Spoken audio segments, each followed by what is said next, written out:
Hello, listeners, and welcome to episode 2 of Stuttering Through Life, the podcast that's all about stuttering. I'm your host, Kyung Lee, and we have my good friend Matthew on the podcast with us. Hey. Hey, Matthew, thanks for joining us. So if you'd like to know a bit about myself, I go to the same school as Kyung, and I'm heavily involved in the theater program, and I'm 16 years of age. Yeah, it's really great. Um, so, about stuttering. So, when did you first realize you stuttered, Matthew? Oh God, thinking back to New York, I don't have a lot of memories, but like I can kind of get like a vague recollection of like I think like kindergarten-ish is like when I started because I do distinctly remember it not always being there, and then it just kind of slowly presented itself, and then became a big problem like 6 to 7, I would say. 6th to 7th grade? Oh no, like Oh, oh, six, age. 7 years old. Yeah. Yeah, yeah. Yeah, me too, actually. I don't ever remember it not being there, but my parents have told me it started when I was pretty young. And Yeah. yeah, so it like comes and goes, I'd say. It's different for everyone. Yeah. So, what would you say the hardest part about stuttering is? Oh God. Well, there's like I think two things about it is that the first thing is that I'm in the IB program, and part of that is that you need to take a second language, and I'm totally fine with that. I'm on board. I think more students should learn a second language if they're Yeah, able for to. sure. Um, but I never thought it was nervousness for stuttering, but it might be like an unconscious thing or like a confidence thing. But when I talk in Spanish, I stutter like really bad. It's like it's awful, and in IB they kind of expect you to be like not fully fluent, but like you can kind of hold a conversation on certain topics. Um, and one thing that a lot of Spanish teachers kind of think is stuttering, like they think that I'm faking it to like stall for time while I'm like trying to well I'm trying to like Google a word or something. Yeah, for sure. And my last Spanish teacher kind of figured out when I was stuttering, when I actually was stalling. And that was good. But I think because of like us being in online school and I'm full virtual, so my new Spanish teacher, I'm not going to say he doesn't know me because it's not really his fault that he doesn't, but we're Yeah, online, so there's just like way less interaction that's between true. us. Yeah. So it's just one of those things where it's like it's not really his fault, but it just he doesn't know my speech patterns well enough. Yeah, I know what you mean, especially by a certain grade in high school, just the language. If you keep taking language, they get harder and like they expect you to speak more. So Yeah. I totally get what you mean. And then the other thing that I was gonna say is that it's like it happens like once every like 2 or 3 days, but I'll have a stutter that's like particularly awful. Oh, Um and like my like face will like physically lock up and it's like, oh, this is bad. Okay, so yeah, I've you can like feel stopped the it. sentence, restart, I like verbally acknowledge it, like, hey, you didn't hallucinate that. I like screwed up talking. Just pretend it didn't happen. Oh yeah, Um you acknowledge it. That's good. yeah. And then like you kind of become like hyper aware of it for like 30 seconds and then like psych yourself out.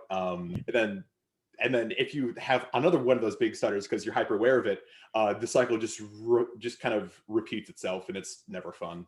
Yeah, I can definitely relate to that. There's some some you can just get over and just pretend it didn't happen, and the other person will probably not think much of it either. But there's some on certain words or certain people or certain like situations, it just blocks and you can't get it out. But I think like mentally acknowledging that's actually a really good idea. I don't think I've really thought about it that way, but I think it would help actually. Yeah. Oh, and I want to know if like this happens to you too, or if it's just like a me thing. But sometimes like I'll like know like 5 or 6 words in advance that I'm going to stutter there, and then Oh really? from there, like your entire brain just shuts down. Like, oh God, I have to fully brace for impact now. Yeah, especially there's certain words I definitely stutter a lot on, especially like my name or anything that starts with like a hard C, or those kind of words are kind of hard. And Hmm. like in English class, when we would have to read aloud, I would count which line I have to read and just practice it over and over in my mind. Have you done that? Yes. Oh my Yeah. God. Absolutely. I think even people without a stutter that are nervous reading out loud do that too. Yeah. Hmm. No, I don't know. yeah, I definitely get Sometimes it that. just like makes you nervous. Because with the whole thing where you started with like c words, Yeah. for me there was one word, it, and it's not other words that start with the re, but it's specifically the word remember that I could never get until like maybe halfway through sophomore year, and I would always just shorten it to member, and no one ever brought it up, and it's like, oh, maybe he has like an uncle from like the south or something, but it just Do you uh, remember this? remember that. Oh my god.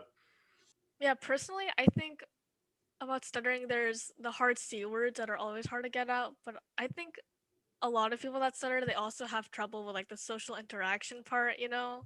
Hmm. And like when you're stuttering in front of someone and they're like looking at you, and whether you're blocking or repeating, it's hard to deal with, you know? Yeah, yeah. Yeah, but sometimes you get used to it, but I don't know. I've had the stutter for so long, ever since I was little, and sometimes it feels new every time. Yeah. Yeah, no, I get that. That's definitely how it felt with Spanish, because Yeah. I don't have any of those sounds that I struggle with in English, but in Spanish there's one combination. It's like the rhotic sound in Spanish, like the R. Oh, yeah. Yeah, like the tap. I can do the trill just fine, but like tapping it once, um That's a good point.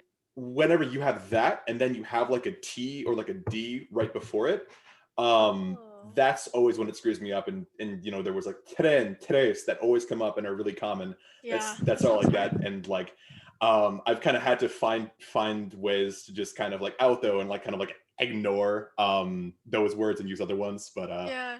it's not easy because Yeah. sometimes like there's no other word for three, you know? Yeah. Especially for Spanish. Yeah, Hmm. word substitution gets a lot harder when you're not fluent in the language. When it's not your native language, and Yeah. like you don't have like a mental dictionary yet. Yeah. God. So on a more positive note, have you ever experienced any positive effects from your stutter? So I want to say this in like a way that doesn't make me sound like all like doomer about it.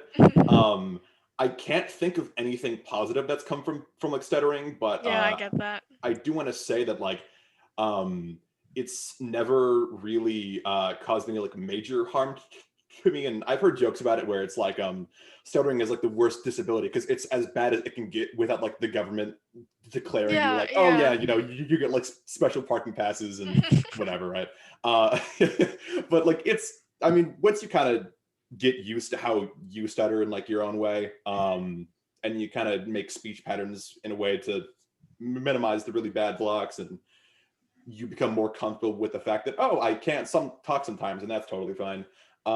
It just gets a lot better from there, so yeah. Yeah, it's a really good point. Once you like internally realize that it just happens sometimes. It doesn't happen to everyone, but it happens to me and surprising a lot of other people. So yeah. Oh, okay. I didn't have this plan, but I just want to say that I like just thought of this. There Yeah. is one positive that has come from it. It's that anytime that you have to write any like essay about like personal triumph, boom, Yeah, for sure. because like you can just like, oh, I've conquered stuttering, and I mean, I'm not going to pretend like it's not like an issue because I know some people definitely have it worse than I do, but Yeah, but still. That's a really you know good what I point, mean? yeah. Yeah. So, one more question I have for you is how do you think having a stutter makes you different from others? Like, obviously, it's this like physical thing that we have to overcome, but have are there any ways that you can think of that makes you like feel different or act different? I don't think I've ever felt like not included because I stutter. That's good. Yeah. But I will say that there was one thing that I've kind of noticed. All of my friends don't do it because they're more comfortable being around me. But it's like as of very recently that there's been like a push to be more like sensitive and nice to people uh, disabled. We're fine. Yes, for To sure. people who are disabled, and I think that's fantastic. Yeah, me too. Um, but one thing that I've noticed about it is that I feel like some people kind of like overcompensate, and they mix up like being nice with like completely ignoring it, which can almost be worse sometimes because Yeah. I'll have like a really bad stutter, and it'll be like a one-on-one conversation with like someone because like the teacher will like pair us off and be, oh, Yeah. discuss, and then tell me what like the other person said so they can just know that we talked about it, Yeah, but did things. if you get like a really bad stutter and then they don't react, it almost feels like, oh, they definitely think something, they just don't want to say it. You know what I mean? Yeah. I would much rather you like be open with it. Oh, it's like, oh, do you stutter? Yeah, no, that's great. And then you ask me a question, and we move on, and like small talk, whatever. Yeah. Uh, I think that's the big thing about it. That's a good point. Yeah, it's definitely different for everyone. I feel like um when I was younger, at least, when I would be stuttering in front of someone, I would I definitely didn't want them to bring it up, and I just wanted to like ignore it and for them to ignore it and just move on. But now thinking um especially if more people know about having a stutter, like you said, if someone is stuttering in front of you, it might just be okay to like casually acknowledge it and just move on. Like you said, it might be you might make more of a like a relationship, if you know what I mean. Yeah, and I Yeah. don't want to speak for everyone because I've kind of I'm fine with it, but I know that not everyone who stutters is totally fine with it. Yeah, it depends. So that's not like a big thing, but if I stutter and I'm obviously not bothered by it, and then I think at that point it's fine to just like bring it Yeah, up, for you sure. know? So I know that you're really active in the theater program at our school, right? And Yes, I am. and you love it. You're so good at it too. Thank you. I've seen a lot of your shows, and I've never seen you stutter once on stage. I've been wanting to ask you for this for a long time too. How do you manage having a stutter and having to like recite your lines in front of such a big audience? So with theater, theater is actually how I've learned the most about how I stutter because I never consciously knew that it was a nervousness thing, and then I stopped stuttering on stage, and then Wow. I kind of realized, oh, so then it's definitely not a nervousness thing, and then I started taking theater classes, and then you'd have to write your own theater, and then it's like, oh, I am stuttering now. What's the difference? So from all of the thinking that I've been doing, I think that it's a confidence thing that Yeah. even though that you're obviously still nervous on stage because you have your blocking, you have your singing to think about. Yeah. Um Theater blocking. yeah. Which is moving around the stage for people that Yeah, aren't yeah. too familiar with that. Um that I'm fairly confident in as an actor because like that's like your one job. It's to know something and be confident about it so you can actually do it without Yeah. really thinking. Yeah, I know the hours Um of rehearsal. Definitely. I don't stutter when it's other people's words because I can feel confident that even if the script is awful, it's not my fault it's awful because I didn't write it. You know what I mean? That's actually really Um, funny. and I've never done a show where I thought the script was awful. I've done a show, David and Lisa, where I thought, the ending, I don't know if I want to support this. Yeah, David. Um, Oh, I saw that. It was a good but play. yeah, but I Yeah. just I've really never been a part of a show that I thought was poorly written. Mhm. Um, Although the one thing about that is though is that that kind of throws it off is that I don't stutter while I'm singing. I don't think many people at all do. Yeah, I think it's a pretty common thing among stutterers, like humming or singing. Yeah, it's interesting. And that's something that I definitely am anxious about because in my Mhm. musical theater experience, I do feel like singing is like my weakest characteristic.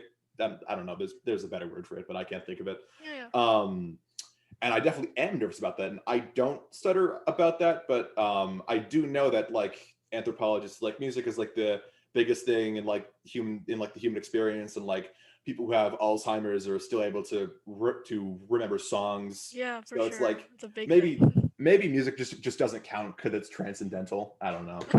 Maybe. Um, when you practice your lines, do you I'm just trying to like put this in perspective. When you practice your lines, do you not stutter at all because they're not your words, or is it just after you've practiced a lot and you've been on stage and you're more comfortable that you don't That's stutter? that's a question that, if I'm being completely honest, I don't entirely know the answer to. Yeah. Because during the first read through, I would like to say that I do stutter occasionally because something that happens in a lot of high school theater things is that the day you get your script is like the day that everyone does like their first like real read through Yeah. of the script. And you do kind of stutter then, but that's because not everyone reads perfectly. Sometimes Yeah, yeah, for sure. you like end the line like you go down, but like you just start the same line you were on, or like you go down two. It's like, oh, okay, that's a problem. I got to go back and fix it. Not really stutter, but it's just well, no, I do stutter sometimes during that, so that's definitely something. But that would also feed into the whole confidence thing, where even though they're not judging what I'm saying, obviously, they're judging like how I'm saying it because it's Yeah. like the first time real read through, and that's everyone's it's new and everyone's. I do feel like it's the first read through that everyone pays the most attention to what other people are doing, so that they can kind of Yeah. get an idea of like how to play off of them, so they can Oh become yeah. more To unconscious with it as time goes on. yeah, to fit the mood and Uh, everything of yeah, the cast. and then as I'm practicing the lines, I'd say that like I don't stutter, but that's only because when I'm not confident in the exact words that I'm saying, I'm not speaking because I'm trying to remember the words, you know? Yeah, that's really interesting. So I don't give myself a chance to stutter, but I don't think that's a stuttering thing. I think that's a thing that just happens to affect stuttering, you know? I see. Yeah. Yeah, you're very self-aware about this. It's great. Yeah. I mean, you kind of have to be in theater because, like, That's a good point. my job is to portray people that don't stutter. So, Yeah. or maybe they do. Who knows? Yeah, But it it's just depends like on the show. they are traditionally not depicted as stuttering. Yeah, for sure. Yeah, that's a really interesting perspective. I think a lot of people that do other programs similar to like speaking out loud in front of an audience, I don't know, like speech and debate or things like that. I'm sure they have similar experiences as you. Yeah, And yeah, it's really cool you shared them. Yeah. of course. And then I also do my school's TV program, Oh, and that's right. Yeah. that's where the stuttering actually does affect performance because I have good shows and I have bad shows, and I would not like to suggest you to watch any of the bad shows because I am thoroughly embarrassed of them. Um, but It's all right. it's just like I. It usually has to do with the person that's running the teleprompter that day Yeah, because for some sure. people run it well and some people run it a, a bit uncomfortably fast, and I have found that usually the faster I talk, the more I stutter. Yeah. You like stumble on your words more. Yeah. and Yeah. then and then that kind of like manifests into stuttering, I Yeah. guess. Yeah. Speaking of that, have you noticed any differences in experience between like live broadcasting and the live performance on stage related to stuttering? Besides like the teleprompter, obviously. Well, we haven't done live broadcasts in a while, so I'd be speaking That's from true. memory here. But I think the big thing would be that when I do a theater thing and like the script isn't great, which really hasn't happened yet, I'm still able to like detach myself from that. But when it comes to ETV, I am like, if I'm hosting that day, I am the face of the program. So any Yeah, that's what mistake, everyone sees. whether it's my fault or not, it That's reflects onto me. that's a good Um, point. It's a lot of so pressure. yeah, Hosting is a big deal. Yeah, it definitely. is. And I have a friend that I host with a lot. Their name's Annie, and they're much better at hosting than I am. I will come out front and say that. And they've always wanted to do a unscripted show with like just bullet points to like talk about, and that's a terrifying prospect for me. Yeah, that sounds so hard. Just improving anything is Oh hard, even yeah, especially for me. yeah, God, and I oh all right, you just said improv, and it like unearthed memories of my middle school had like a drama class, and what they didn't tell you was that, oh no, it's actually an improv class, Oh which my that goodness. my lord, that was terrifying. Yeah. People, I feel like a lot of people just think improv is, oh, you just say whatever comes to mind, but you, you have to like practice and actually understand how to do it. And it's a lot more complicated than everyone thinks, I think. Yeah, Yeah. because it's like learning a language, but because it's It's, like learning a language because like yeah, like you're just learning how to like say stuff, but like when you don't have like a firm foundation of like I've spoken English for like however many years I've been alive and I'm still comfortable speaking English. When you move to like Mandarin, it's like I have nothing to base this off of, and I have to make an entirely new thought process. And Mhm. improv is hard because it's like that, but like 3 layers deeper because you are just speaking English, but your actual underlying speech and thought patterns have to change. Yeah, for And sure. that's why it's like different, because in when you're speaking a language, just as long as you analyze it differently, you still have the same personality usually. um, but not only are you portraying a character, you're making the character up on the spot as it goes on, and you also have to make sure that anything that you say doesn't determine the path that the person that you're on stage with is trying to take with their character, that you have no idea what it is. Yeah, it's It's so much. just like, oh my god, it's It's a so lot much to to think about. comprehend. Yeah. And that's why I have so much respect for improv people, Yeah, for honestly. sure. It takes so much like just thinking and like on the spot. It sounds so hard. I mean, I say that I have respect for improv people, but like, I mean, you could go a bit deeper and say, oh, conversation is improv, but like, you know what I mean? Yeah, for sure. Yeah, that was a lot of really cool information. So I just have one last question for you, Matthew. Do you have any advice for other teens that stutter or just people that stutter in general? I mean, I'd say this is that luckily, we live in a day and age where it's generally less acceptable to make fun of people who stutter, and I think that's good. Now, I know that I don't speak for everyone, and that's kind of like assuming a good scenario, and that's why it's hard, because the best advice that I have is just like, don't care about it. But that, I know that's not something that, because obviously that doesn't help, because like, um some people have anxiety or anything about it, where it's like, oh, it's like hard not to worry about it. Yeah. And that's why I think a lot of things feed into it. um but just like the conscious knowledge, even if you don't like process it, knowing that almost no one thinks really differently of you for it, and if they do, that's more of a reflection on them than you. Yeah, for That's sure. that's probably the best thing to keep in mind. Yeah, that's a really good point actually. Um, Thank you. yeah. Okay, well, thank you for answering all my questions and being on this podcast, Matthew. It was Absolutely. really I great. mean, Yeah. thank you very much. Well, I mean, thank you very much for having me, because this is a great cause, and if I can contribute to it, I'd love to. Whatever. Yeah, you did a great job. Thank you so much. Yeah, of course, naturally. This was my friend Matthew. Thank you for listening to episode 2 and stay tuned for episode 3.